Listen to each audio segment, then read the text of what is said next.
The American people were forever changed.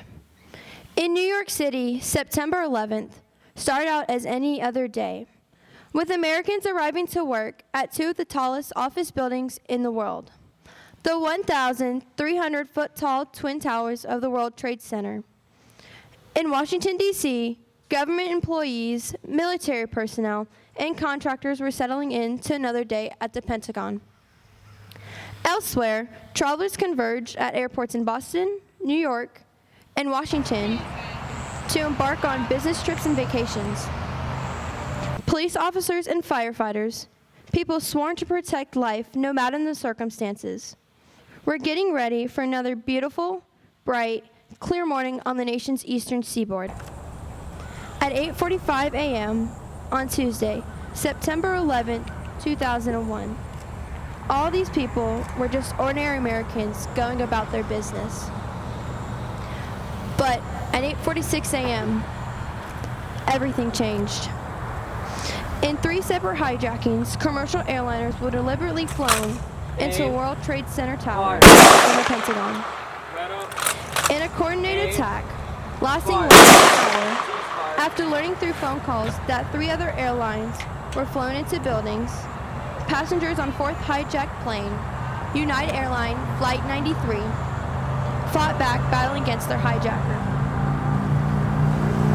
who then forced the aircraft down into farmland outside of Shanksville, Pennsylvania.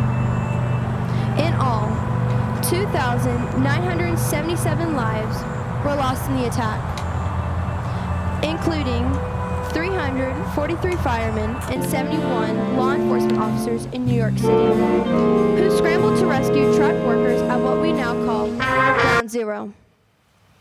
Thousands more were injured.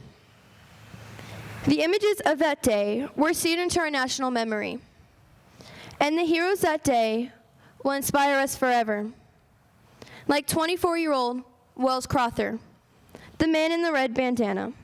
Though he worked on the 104th floor, he took charge and directed dozens of workers down stairwell exits, then went back up with firefighters to rescue more.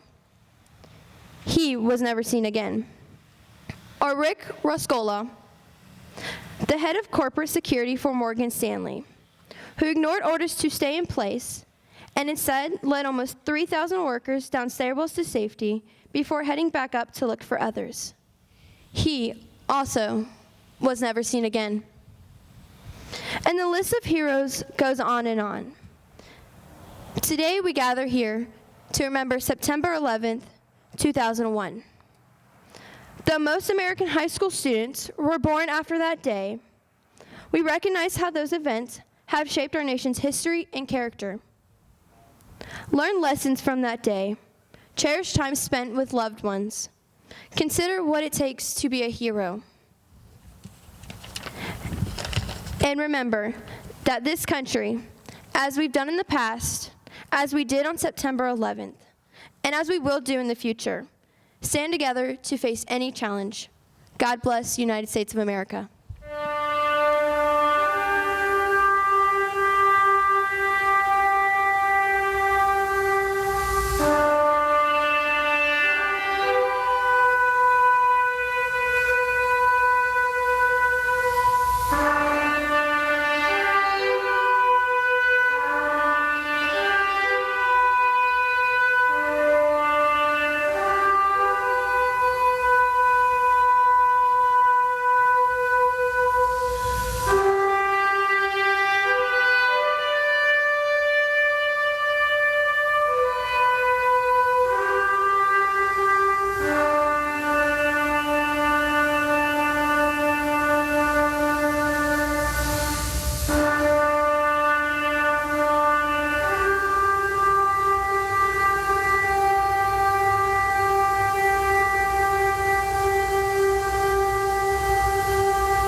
Right up.